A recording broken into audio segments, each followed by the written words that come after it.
nga security yakyo eri gulugulu bwe batugambye nti egenda kugwa ku kisaawe nga security eri gulugulu. America esuubiddwa okuba nti yegenda okubeera mu security ya Vladimir Putin oba eya meeting eno, wabula nti Russia esuubiddwa okuba nti egenda kusindika ne advance team. Abarussia bagenda kusindika advance team abagenda okusookayo omukulu nga tannatuuka balabe nti buli kimu kiri ku muzuuli, buli kimu kiri mmalidadi saana. Omukulembeze waabwe obutafuna buzibu bagenda kubaako be basindika okusooka. Amawulire galaga nti n'abamu bayinza okuba bagenze dda mu kibuga ekiyitibwa mu ssaza eritibwa Alaska ogezaako okulindirira omukulembeze waabwe Vladimir Putin. Kakati tutegedde nti byonna ebigenda okuba nti bikolebwa. US Security Service abakuuma abakungu kubanga ne President wa America agenda kubeerawo nga bakoordinatinga n'ekitongole ekya Federal Protective Service of Russia. Okitegeera gano mawanga gombi manene. Kati America egenda kukozesa Security Service naye n'ekitongole ekiyitibwa FPS nakyo kigenda kubeera involved. Sibyagamba nti aba Security Service bagenda okukuuma Putin bwatya. Naffe tulina okubaamu. Kati tutegedde nti bagenda kukolera wamu. Federal Protective Service y'Abarussia egenda kibeeramu.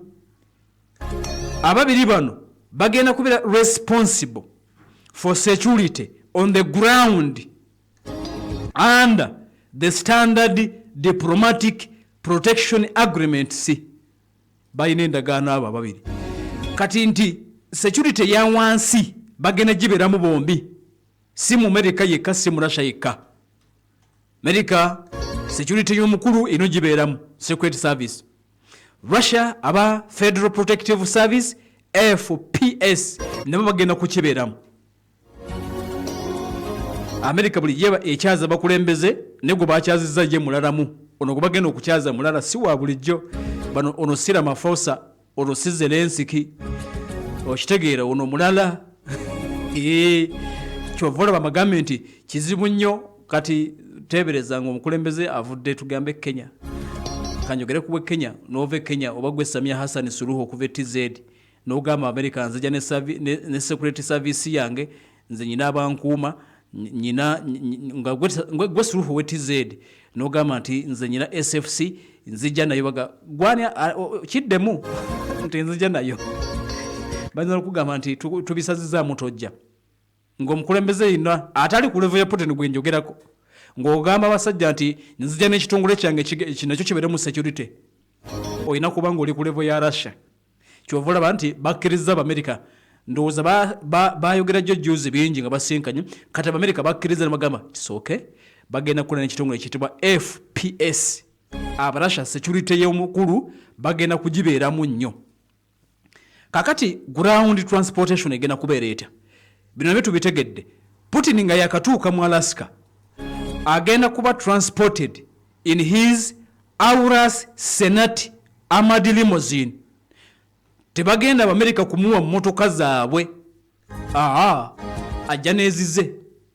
Era tegedde nti emmotoka ye eri gy'atambuliramu gye bayita Aurus Senate bagenda gitika agenda nayo. Mugenyi wa lugezigezi mugenyi ayinamuko ku lugezigezi ono omugenyi agenda kujja ne Aurus Senate armored limousine. Company eyitibwa Cortez mubagenda maaso n'okukola nti bagikolera.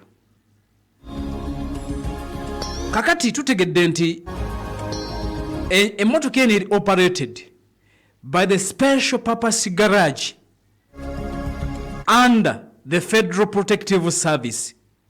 Bamu kuvaje buvanzibwa kubanga yakutaka.